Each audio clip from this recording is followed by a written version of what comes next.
Hello. তো আজকে আমাদের দুপুরে রান্না হয়নি, তাই বাইরে থেকে খাবার কিনে আনা হয়েছে। এখানে রয়েছে ভাত, এটা স্যালাড, এখানে ভেজ ডাল না কি ডাল আমি জানি না, আলু ভাজা, আর এখানে মাছ। দুটো থালি আনা হয়েছে বলে দুটো মাছ, দুটো আলু ভাজা, দুটো ডাল, আর এখানে স্যালাড একসাথে। তো চলো খাওয়া দাওয়া করে নিই। আমার বর এখানে প্লেটে ভাত বেড়ে নিয়েছে, তার সাথে আলু ভাজা দিয়ে খাচ্ছে। এবার আমিও এখানে ভাত নিয়ে নিয়েছি, একটু ডাল দিয়ে। হ্যাঁ, ডালটা প্রচণ্ড গাঢ়, ভীষণ ভালো লাগে। ভালো খাবে দেখি মনে হচ্ছে। এখানে একটু আলু ভাজা নিয়ে নিলাম।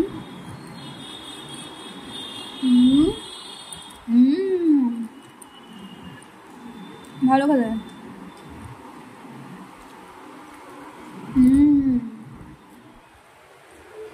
ওখানে আমার ছেলে বসে বসে দেখছে, তো খেতে দেওয়া হয়েছে, ও খাবে না।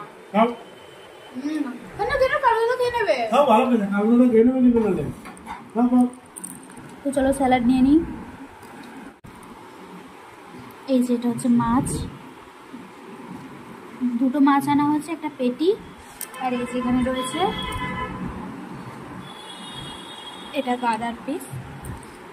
মাছের পিসগুলো কিন্তু যথেষ্ট বড়, আর মাছটা খুব ফ্রেশ,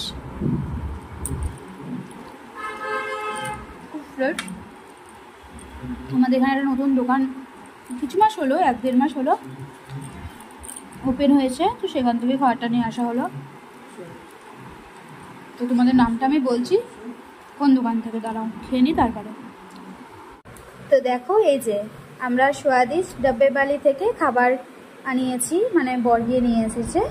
তো এটা হচ্ছে আমাদের রাজারহাটেই নইপুকুরে, এই নিদানের সামনে যে রয়েছে, নিদানের পাশেই রয়েছে রেস্টুরেন্টটা। আর দেখো, আমরা খাওয়া দাওয়ার পরেও দুটো থালি আনা হয়েছিল, ভাত বেঁচে গেছে এতটা, আলু ভাজাটা পুরো রয়েছে, আর একটা অনেকটা করে দিয়েছে, আর এই যে পুরো ডালটাও রয়েছে।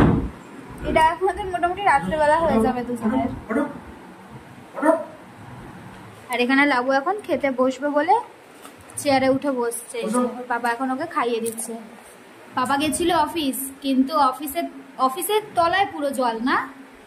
হ্যাঁ কি গো? আচ্ছা, বেসমেন্টে গাড়ি ডুবে গেছে, আর কারেন্টও ছিল না, লাইটও ছিল না, তো না কারেন্ট নেই, তার জন্য আবার আজকে গিয়েও ফিরে এসছে। তাই আমি জানি যে আমি একাই, তো রান্না বান্না কালকে কিছু করা হয়নি, শরীরটা খুব একটা ভালো নেই দেখে। তাই আমি রুটি খেয়ে নিতাম, রুটি দুটো ছিল, তো ও যখন চলে এসছে, ও বাইরে থেকে খাবার খেত, তার জন্য আমরা দুজনে আজকে এখানে লাঞ্চের থালি এনে খেয়ে ফেললাম। খুব ভালো খাবার দাবার। আর এই যে এবার এগুলো রয়ে গেছে, এগুলো এখন আমি ঢেকে রেখে দিই ফ্রিজে। আর এখানে গুজি এখন খেতে বসেছে, আমাদের খাওয়া দাওয়া হয়ে গেছে। গুজিকে ওর পাপা খাইয়ে দেবে। বসে পড়ো সোনা, বসো। এই যে এখন ঢেকে রেখে দিই।